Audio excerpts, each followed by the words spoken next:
Então você sai de Gênesis, você tem ali um fato histórico, realizado, se torna um relato, vira um tipo. Esse tipo será reafirmado aqui em Salmos 110:4. O Salmos 110:4 se refere àquele evento. Tu és sacerdote eterno, conforme a ordem de Melquisedeque, sacerdote do Deus Altíssimo. Ficou aqui, registrado em Salmos, que aquele personagem estava vinculado ao sumo sacerdócio de Jesus. Quando chega no Novo Testamento, o autor dos Hebreus vai olhar para esse texto de Salmos e vai dizer: aqui está a credencial do sumo sacerdócio de Cristo. Porque Cristo é o unigênito de Deus. Porque é a Cristo que Deus estava se referindo. Porque Cristo é sobre ele que veio essa promessa, essa profecia da parte do próprio Deus. Então, ele é sacerdote. Por isso que ele tem a autoridade de pegar o próprio sangue. Veja, a gente já disse que ele era o cordeiro. A gente já disse que ele é o servo sofredor. Então, ele vai até a cruz, não levando sacrifício alheio. Como diz o autor dos Hebreus, ele leva o próprio sacrifício, que é seu corpo. A minha vida, ninguém a toma, eu a dou. Eu tenho o poder de dar ou tomá-la de volta. A autoridade que Jesus tem enquanto eu sou, o Deus. Então ele entrega-se como cordeiro vicário, ele derrama seu próprio sangue, ele pega seu próprio sangue, como ofício de sumo sacerdote, ele vai diante de Deus no templo que está diante do Senhor, ele apresenta seu próprio sangue, não sangue alheio. E o seu sangue tem poder de purificar todo o pecado. E é um sangue que traz uma purificação definitiva. E aí nós temos aí, cumprindo-se, esse papel de Jesus como sumo sacerdote. E aí o autor dos Hebreus apresenta para o seu público essa comparação. Vocês não podem voltar para o sacerdócio levítico porque vocês encontraram um sacerdócio maior. O sacerdócio levítico, ele morre, ele tem que ser substituído. O sacerdócio levítico, ele é corrompido pelo pecado, ele tem que sacrificar primeiro de si mesmo. O sacerdócio levítico tem que oferecer diversos sacrifícios ao longo da vida. Jesus Cristo é perfeito, é puro, nunca pecou, não precisa sacrificar por si mesmo. Jesus Cristo é eterno, não morre, não precisa ser substituído. Jesus Cristo não oferece sangue alheio, oferece o próprio que é perfeito para purificar todo o pecado. Então o sacerdócio de Cristo é 1000 vezes melhor do que o sacerdócio alheio. E ele apresenta isso na sua carta. Então a questão do sacerdócio de Cristo é essa. O sumo sacerdócio de Cristo pela ordem de Melquisedeque. Passar agora para... Então esse Melquisedeque pode considerar como Cristo. Um tipo. É um tipo. Uma tipologia de Cristo. Ele representa. Aí foi bom ser lembrado disso aí, por quê? Porque a Bíblia fez segredo sobre a sua origem e seu final. Porque a tipologia tinha que ser perfeita. Da mesma forma que Jesus não tem princípio nem tem fim de dias, o Melquisedeque também não lhe foi apresentado, né? Não foi dito.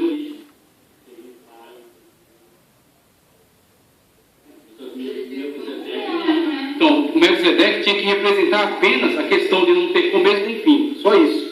É isso que ele representa. Não ter começo de dias e nem fim. Ou seja, a gente só conhece isso dele. A gente só conhece que ele é. Da mesma forma como Jesus. A gente só conhece que ele é. A gente não sabe quando ele começou e não sabe quando ele vai terminar. Por quê? Porque ele não tem começo nem fim. É só isso. Mas com relação a Jesus, de fato, veio do Pai, gerado de Deus. Então tudo isso aí já é outra representação. É outro aspecto. Sumo sacerdócio. Vamos lá que eu quero chegar na prova, hein? Vamos lá, não há nada. Messias. Acerca de Jesus ser o Messias. Veja só. Inspirações messiânicas. Ele vai falar aqui, início da evolução. Na página 69. Início da evolução da esperança messiânica. Aqui embaixo da página, aqui, ó. Quando nasceu a ideia de um Messias que haveria de vir no futuro próximo para reinar em Israel. A origem da ideia do nascimento e a ascensão de um Messias escatológico se iniciou com a morte do rei Davi, pois a ideia messiânica sempre esteve relacionada com um rei libertador. Veja, quando a gente fala acerca de Messias, hoje nós temos um entendimento pleno acerca do que estamos querendo dizer com Messias. Né? Então, depois das revelações, nós temos um entendimento pleno. O que nós queremos dizer com Messias? Mas, no contexto de Israel, muitas pessoas mantinham viva aquela esperança que se cumprisse de uma forma humana, física, geográfica, política, aquela promessa de que nunca faltará rei que se assente no trono de Davi. Tá? Então, essa promessa esteve sempre presente na mente deles. Quando Davi morreu, veio Salomão. Salomão, mesmo com toda a sua glória, cometeu erros muito graves. Né? Ele cometeu erros muito graves e entrou por um caminho de idolatria, de promiscuidade. Então, Salomão cometeu erros bem graves. Mas Salomão viveu, morreu. Depois de Salomão, Roboão, o reino foi dividido. E aí teve toda aquela história trágica dos cativeiros de Israel, depois de Judá para a Babilônia, retorno. Com o retorno do cativeiro, surgiu até outras figuras de descendência davídica. Surgiu Zorobabel, por exemplo, que foi das 3 caravanas de volta, lá da Babilônia e da Pérsia para Israel. Veio com Zorobabel, com Esdras e Neemias. Zorobabel era de descendência davídica, só que Zorobabel nunca manifestou qualquer tipo de interesse na realeza, qualquer tipo de aspecto de governo, de libertador. Então essa promessa ficou sempre na mente deles. Quando vai surgir o rei davídico, aquele que vai se sentar no trono de Davi, aquele que vai empunhar a espada e que vai guerrear contra os nossos inimigos? Essa promessa ficou pairando na mente deles. E quando Jesus Cristo surge, e é sabido que ele é de descendência davídica, né, que ele é do tronco genealógico de Davi, alguns de seus discípulos, e nós cremos, principalmente aqueles que eram ligados com os zelotes, que faziam um tipo de guerrilha contra os romanos, não tinham como ter um enfrentamento direto, então eles faziam guerrilhas, né? Aqueles caravanas de romanos, né? Alguns destacamentos de romanos, eles atacavam à noite, eles atacavam nos caminhos, né? Para tentar, pelo menos, causar um tumulto no meio dos romanos. Eles tinham uma expectativa constante de que Jesus Cristo fosse o Messias, tanto que surge, que Jesus Cristo assumisse o papel de Messias político.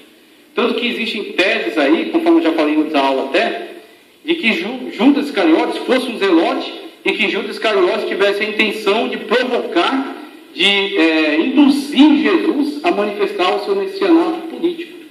Quando o vendeu por 30 moedas, conduziu as tropas herodianas para o Getsêmani, beijou a Cristo, né, na face, para indicar aquelas tropas que eram Jesus.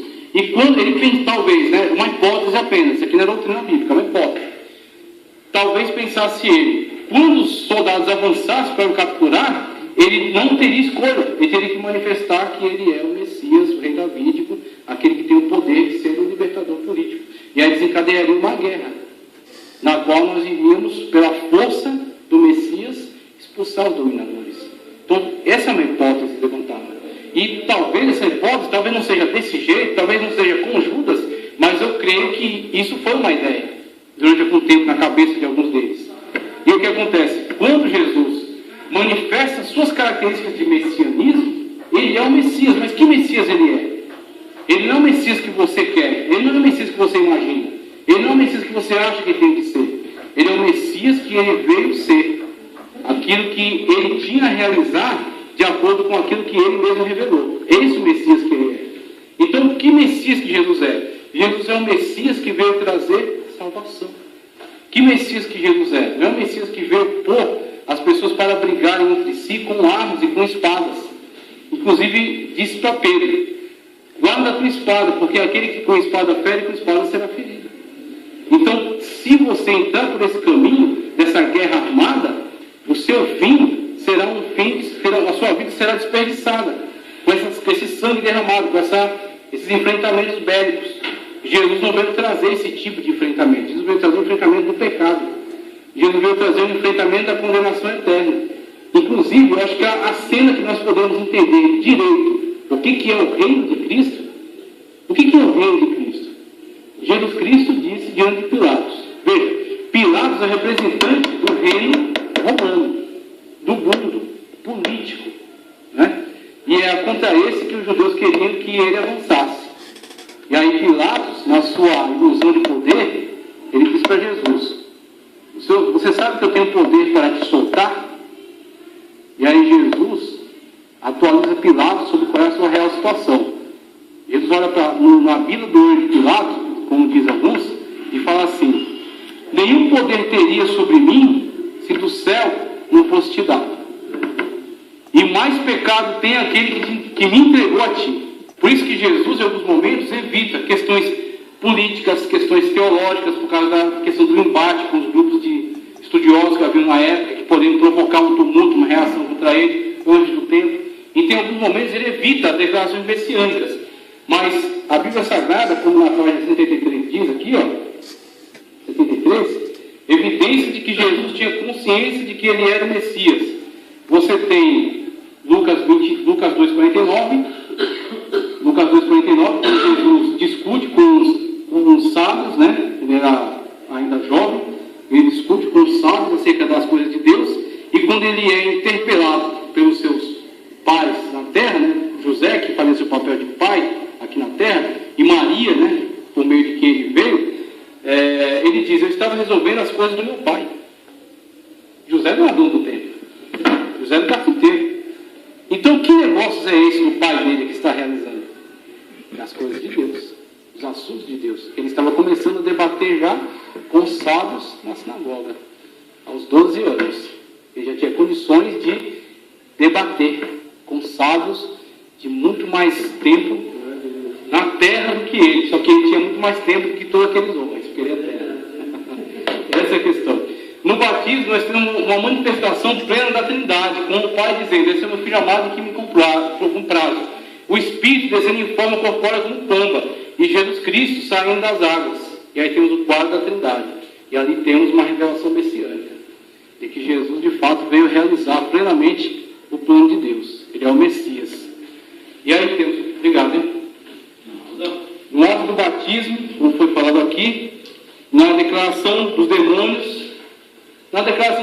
quando Jesus Cristo expulsava demônios, eles tentavam instigar as pessoas a atrapalhar a obra de Cristo, fazendo o quê? Declarando a sua obra. Então os demônios, por terem lá um contato, conhecimento com toda a revelação bíblica, né, ao longo do tempo, e sabendo que o Messias estava sendo esperado, sabendo as características que o Messias ia revelar, ia apontar, eles indicavam: por que nos vieste incomodar antes do tempo? Que tempo? Antes do tempo que você vai reinar plenamente e vai nos condenar ao tártaro, a condenação eterna. E eles declaravam isso para que causasse tumulto em torno de Jesus. E Jesus mandava que se calassem e expulsavam. Jesus não fazia entrevista com o demônio, como ele faz aí nas igrejas, né? O universal aí tem que você quer. Exatamente. Qual é o seu nome? Qual é o seu apelido? O nome do demônio não é nem Zé Pilinta, nem Maria Mulambo, nem Tranca-Rua, nem Chucaveira. Tudo isso aí é apelido que ele mesmo inventou para ele ser glorificado. O nome dele é só demônio e Satanás. E sai em nome de Jesus. Acabou. Não tem conversa com ele. Agora põe o microfone na boca dele e deixar ele pregar. Deus me livre. E mesmo porque é mentiroso, né? Tudo que ele está falando ali é mentira. Então, o pessoal não acredita. Né? E o pessoal acredita mais no demônio do que a mulher samaritana. Jesus disse claramente, quando a mulher samaritana está conversando com Jesus, e Jesus convence ela, e ela começa a abrir o seu coração, e ela começa a falar das esperanças dela, ela fala que o Messias viria e restauraria todas as coisas. Aí Jesus diz para ela assim: sou eu que falo contigo. Imagine só a emoção dela, né, ao ouvir essa declaração: sou eu, o Messias não vai vir, está aqui, sou eu que falo contigo. E depois daquilo ela se torna uma missionária. Ela vai de uma mulher marginalizada a missionária depois de uma declaração. Aí ela fala para os samaritanos vêm e tem um encontro também com Jesus. Né? Aí dizem para ela, inclusive: agora nós sabemos porque nós ouvimos, não porque você disse. E aí Jesus se revela de uma forma maravilhosa para eles. Pedro dá uma declaração: tu és o Cristo, o Filho do Deus vivo. E aí Pedro é elogiado, porque essa declaração veio não da parte dele, do raciocínio, intelecto dele, mas da parte do Espírito Santo que o. Então, mostrando que Pedro já estava se relacionando.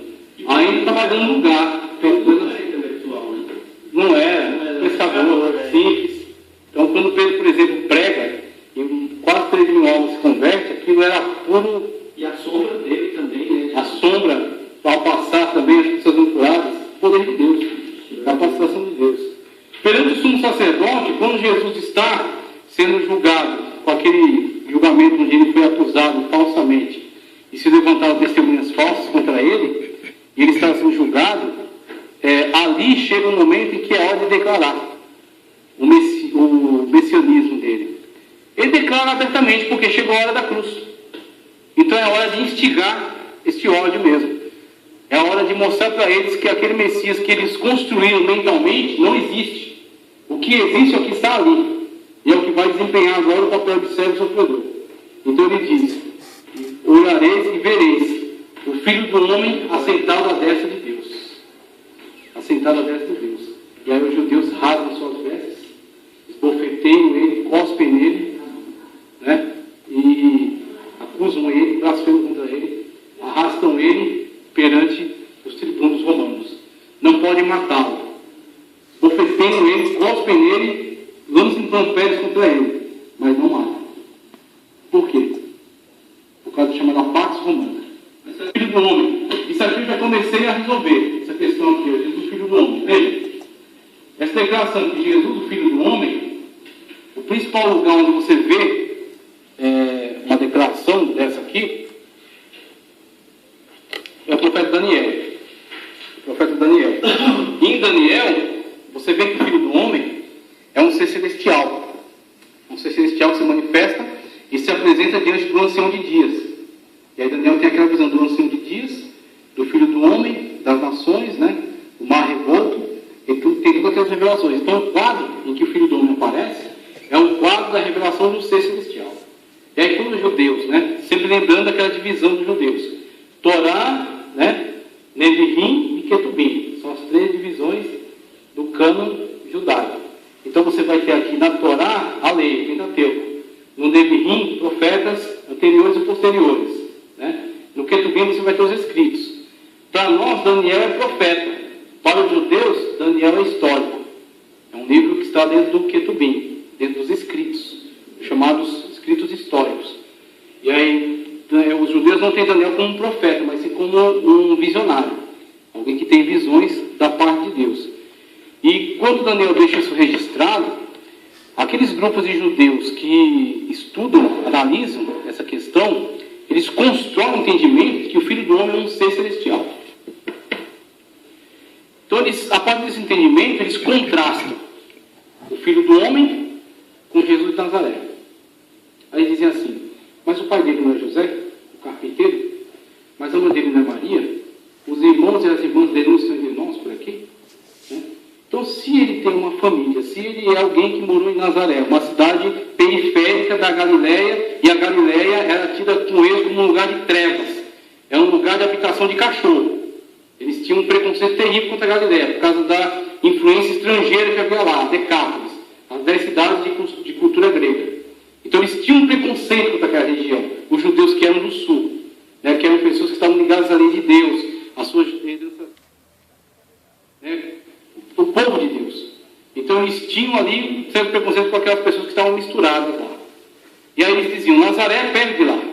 E aí quando alguém disse para Natanael: vem ver o profeta que eu encontrei, né? E aí ele diz assim: o profeta de Nazaré. E aí Natanael diz assim: pode vir alguma coisa boa de Nazaré? Por quê? Porque é que nem você hoje dizer assim: pode vir alguma coisa boa dessa favela? Pode vir alguma coisa boa da ZL?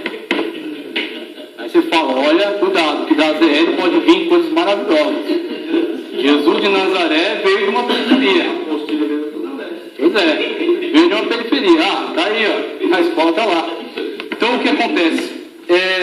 Ao dar esse tipo de declaração, e se propagar essa questão de Jesus, e Jesus começar a se posicionar como Filho do Homem, em alguns momentos da declaração de que é o Filho do Homem, eles fazem essa comparação. Mas como é o Filho do Homem?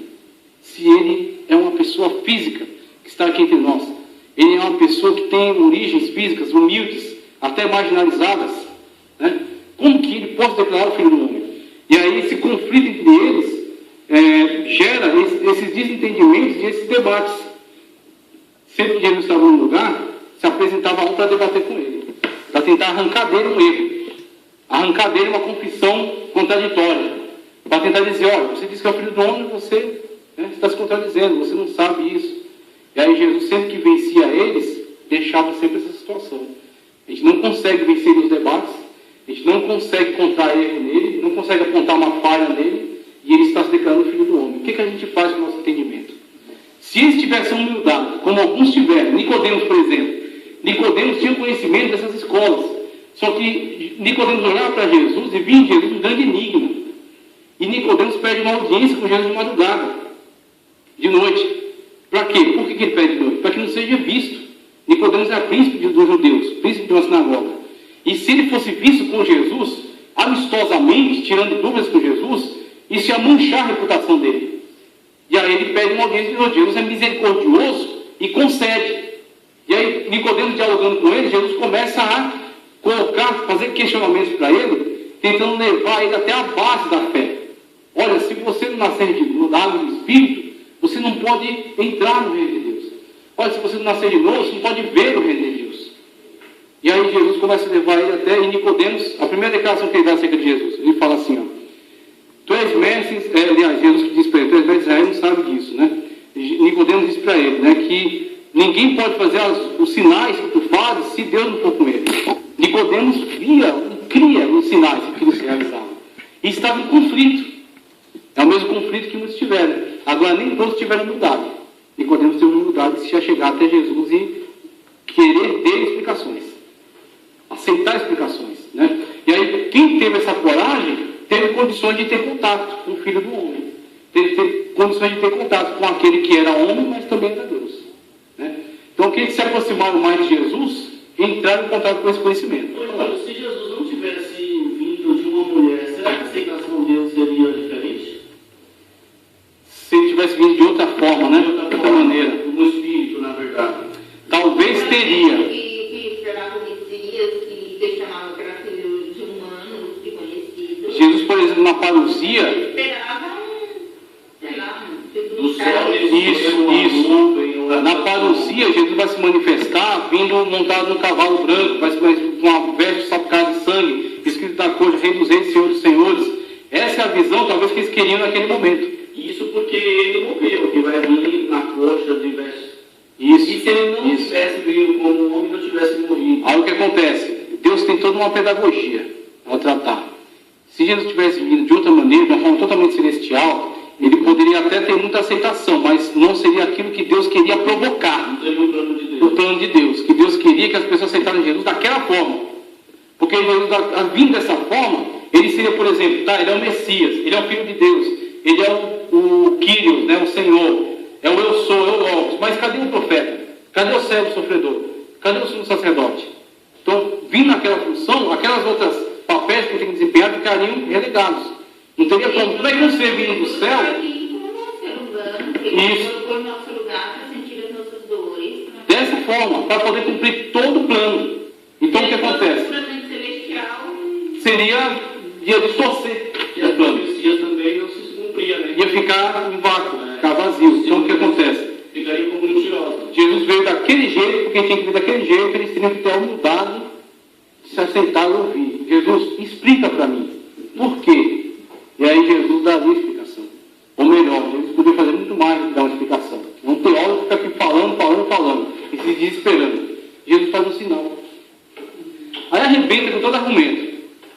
Vai e faz um sinal. Um cego de nascença. Acabou. Não precisa dizer mais nada. Então, é isso que eles deviam agora. Eles se aproximavam para ouvir? Não. Eles queriam aceitar? Não. Eles queriam se submeter a Jesus para ser ensinado por ele? Não, porque eles se achavam já os grandes sábios da época, né? Como acontece ainda hoje.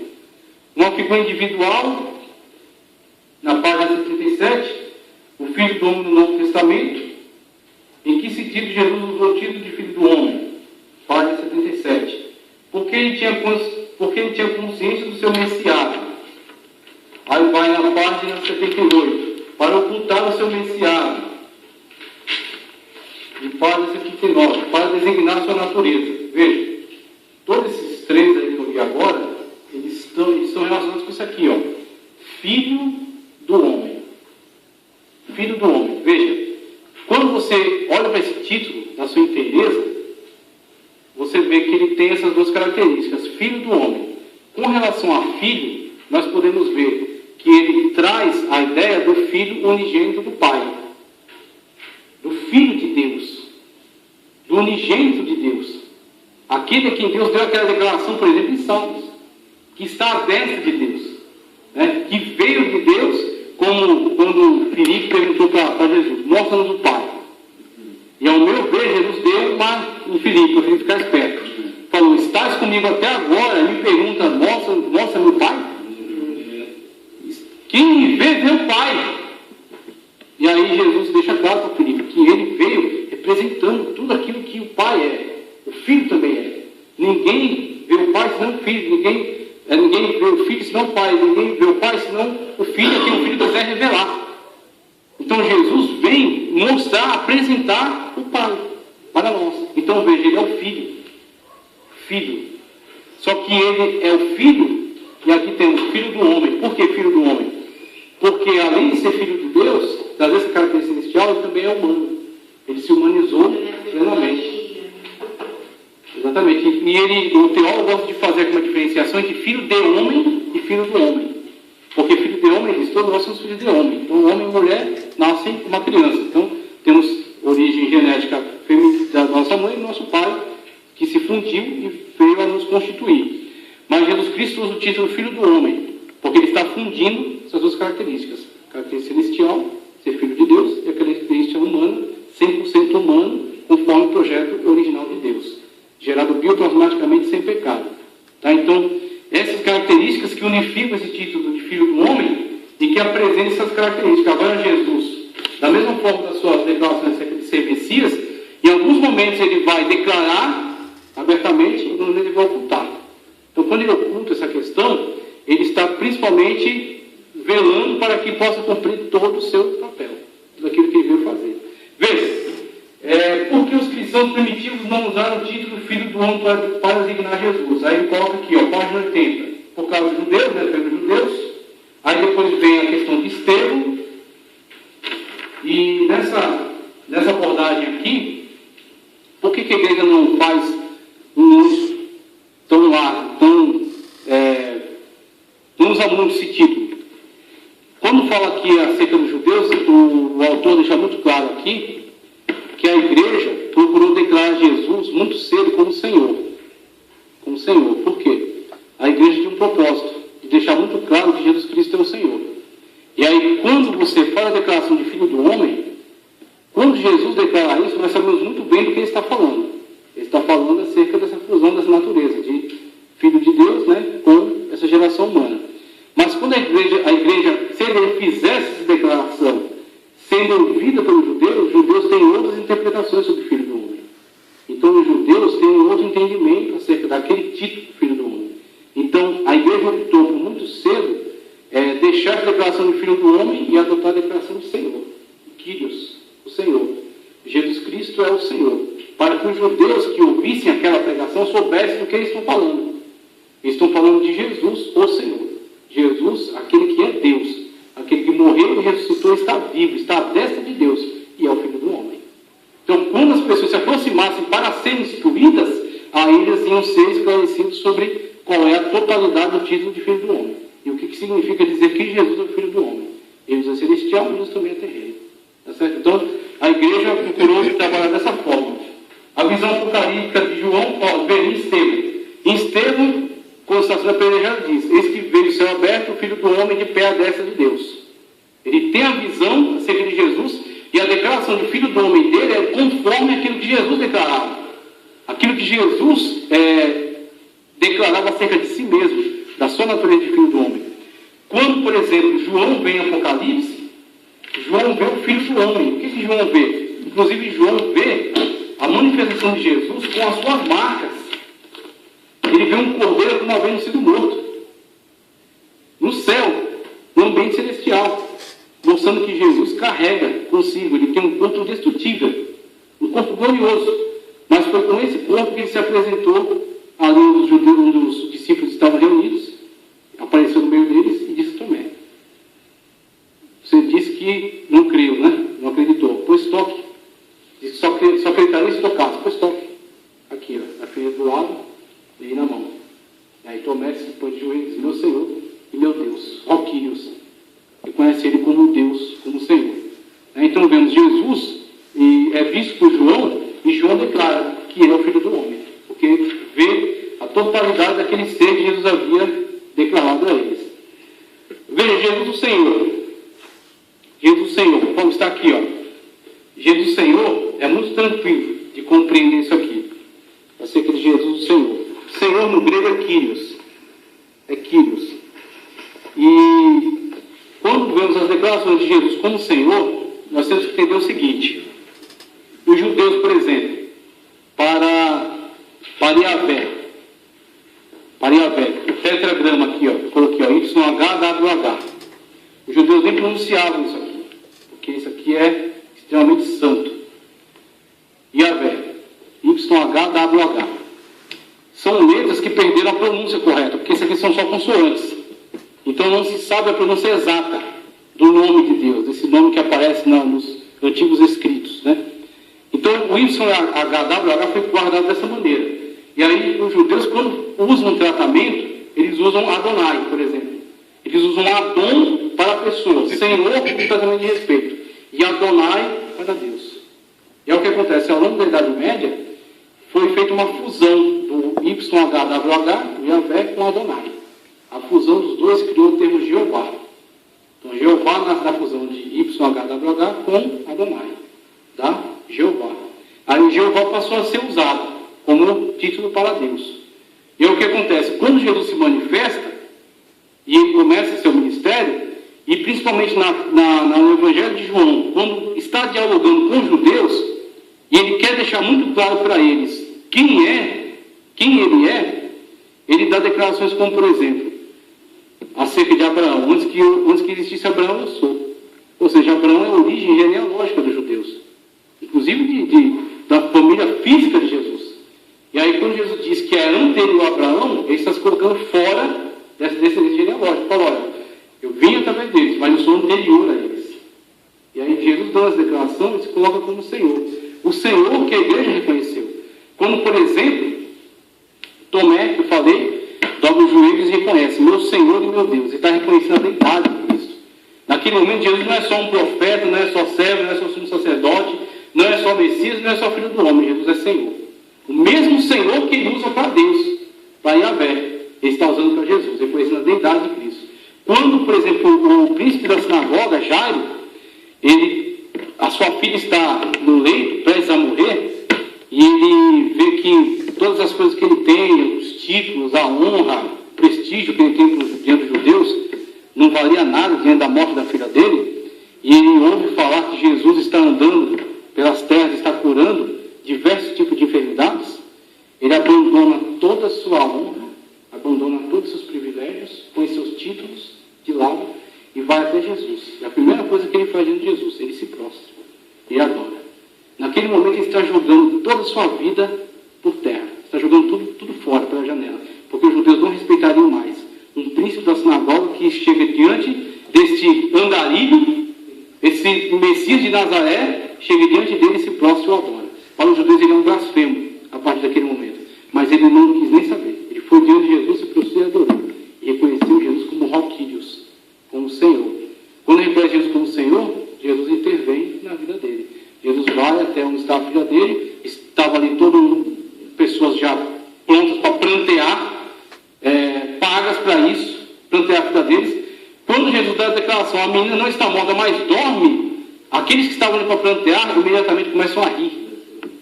E aí Jesus fala, fora daqui, todos fora daqui, só entra Jesus, Pedro, Tiago, João, o pai e a mãe. Aí entram lá e Jesus diz, Tabita cumi, menina, a ti te digo, levanta-te. Aí a menina se levanta e aquele homem vê agora, aquele reconhecimento que ele fez, Jesus como Senhor, agora está provado, de fato, ele é Senhor sobre a morte, inclusive. Então, a igreja quando declara Jesus Cristo é Senhor, Jesus Cristo é Senhor sobre tudo. Quando João declara no Evangelho que no princípio era o verbo estava com Deus e o verbo era Deus, que a gente vai declarar daqui a pouco, Jesus Logos. João está dizendo, ele é Senhor do universo, ele é o Senhor da criação, ele é o Senhor do tempo e do espaço, e está além de todas as coisas. Jesus Cristo, o Senhor. O Senhor está ligado também à declaração aqui, ó, eu sou. O eu sou é a mesma coisa. Quando Deus define a si mesmo, lá na sarça ardente para Moisés precisa de um nome. Moisés precisa de um nome. Senhor, tá, eu vou lá atender a sua ordem, com medo, mas eu vou lá apertar um pouco, tá? Tudo bem. Pronto. Quando eu chegar lá, perguntar para mim, quem te mandou? Ah, vamos sair do Egito, Deus vai libertar vocês, vai te dar uma terra que manda leite e mel. O povo vai olhar para minha cara e vai perguntar para mim, quem te mandou aqui? E aí? O que eu digo? Qual é o teu nome? Teu nome é Baal, teu nome é o quê? Qual é o seu nome? Exatamente. Aí, da sacerdote, o que Deus responde para ele? Diga que o eu sou te mandou. Já pode pensar nessa declaração, eu sou? Eu sou o quê? Então, exatamente. É a própria essência do ser. Então, o que acontece? Quando, por exemplo, em filosofia se discute, Deus existe ou Deus não existe? E aí muitas pessoas se viram aperreadas com isso. E eu digo para você, pode falar sem errar, Deus não existe. Deus não existe. Porque o que é existir?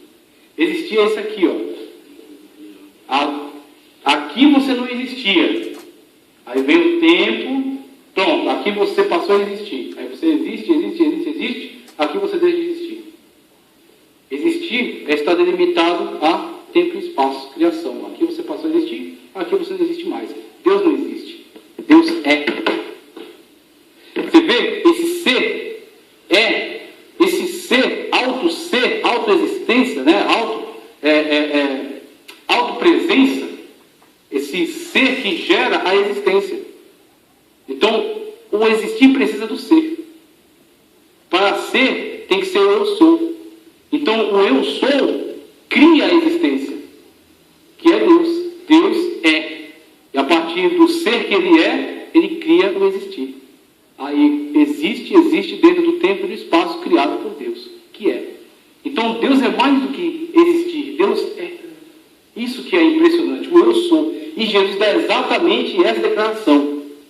Eu sou. Eu existo, Deus, eu sou. Exatamente. Tudo depende de mim para existir. Eu ser existência a tudo.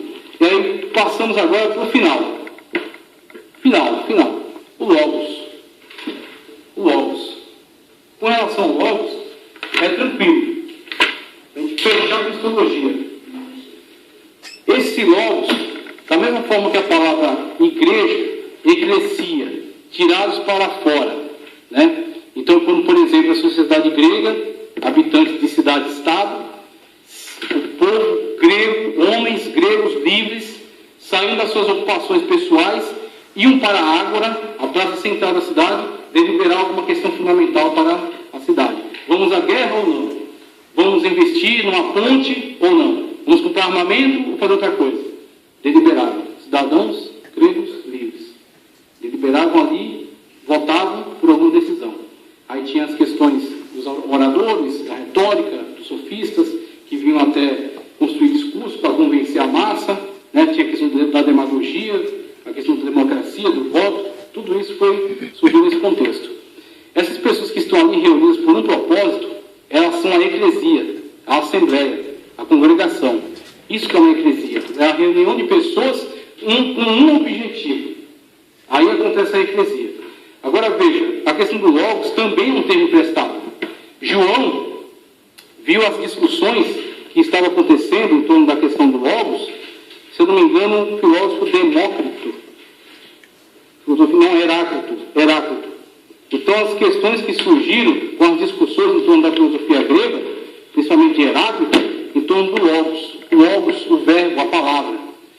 E aí o que acontece? Basicamente, tá? Não com muita profundidade, mas basicamente, só para a gente ter uma compreensão básica e depois vocês aprofundam. A palavra, o Logos. João viu essa discussão. E João disse, vocês querem saber quem é o Logos? Esse Logos que vocês estão discutindo aí, tentando entender? Jesus é o Logos. No princípio era o verbo estava com Deus, o verbo era Deus. Todas as coisas foram feitas por ele, e sem ele nada foi feito se fez. Por quê? Veja, isso aqui é uma lousa. Mas para existir a lousa, existiu a ideia da lousa. A pessoa na sua mente fez a concepção, uma tábua rasa, lisa, branca, com uma moldura, na qual se poderá escrever e apagar. Lousa. Se você destruísse todas as lousas do mundo, ainda assim você poderia fazer uma outra lousa. A partir da ideia da concepção de lousa. Então a ideia é o que de fato existe. O material é a cópia da ideia. E a ideia antecede todo o material. Olha o Logos aí.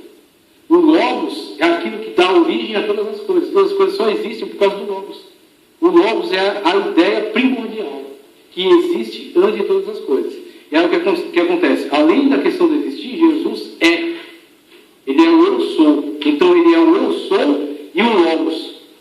E o Logos que ele é, deu origem a tudo que existe. E tudo que existe depende dele. Então o Logos é exatamente isso. Jesus como a origem de todas as coisas. Tudo foi criado por ele e sem ele nada que foi feito se fez. Quando João ouviu essa discussão em torno da questão do Logos, da ideia, da palavra, do verbo, disse, Jesus é isso. E mais do que isso até. Só que também isso, Jesus é o Logos. E tudo que tem origem veio da parte dele. Então, fechamos Cristologia com essa concepção. Jesus, o Logos. Jesus Cristo é o profeta, ele é o servo do Senhor, que veio sacrificado vicariamente, ele é o sumo sacerdote, que apresentou o seu sangue diante de Deus, ele é o Messias enviado, aquele que traz o reino de Deus à terra, ele é o Filho do homem que une a natureza divina e a humana, ele é o Senhor, o Kyrios, né? Ele é o eu sou, que está antes de todas as coisas, que é por si mesmo, e ele é o Logos, a palavra criadora de todas as coisas, tá certo? Então, aqui temos um pouco acerca do que é o Senhor Jesus, mas nada disso se compara com o conhecimento que você tem a partir da sua comunhão. Quando você tem comunhão com o Senhor Jesus e você tem um contato pessoal com Ele, isso é mais do que suficiente do que toda a teologia possa apresentar. Mas isso aqui você tem como